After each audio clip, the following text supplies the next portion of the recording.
When Betty Davis learned that her daughter B.D. Hyman was writing a book about their relationship,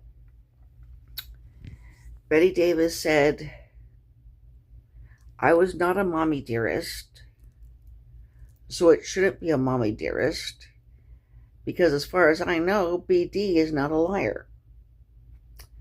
Well, sure enough, the book was not a mommy dearest. It never accused Betty Davis of physically abusing any of her children.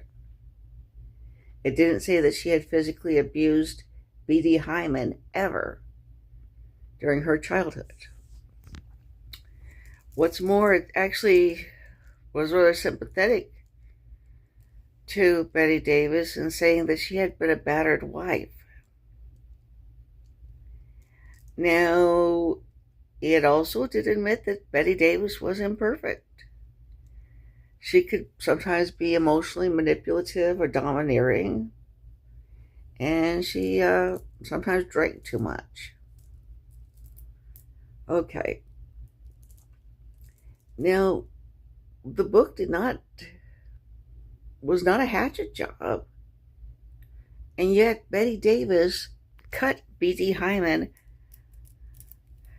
out of Betty Davis's will, because of a book that did not, depict her as abusive.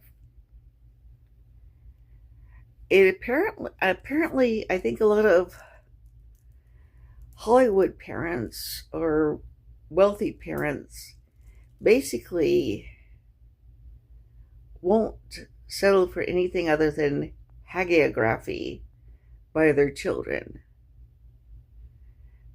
They did give their children advantages, financial advantages, and advantages that come with fame.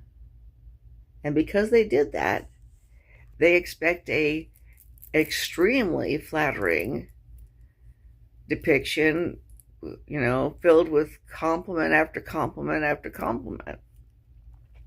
Anything less than that, and they feel betrayed, which is apparently Betty Davis did by B.D. Hyman.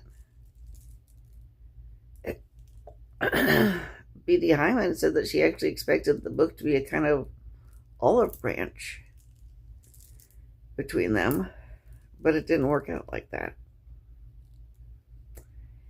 And, I think celebrities and other famous people have to realize that,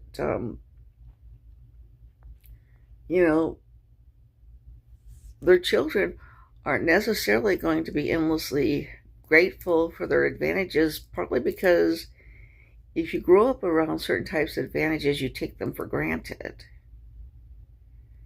And also because, as human beings, they have flaws, and the qualities that make you a good, author, a good performer, actress, singer,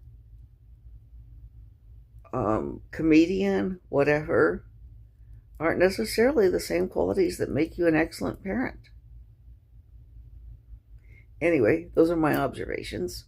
Hope you like hearing that. Bye.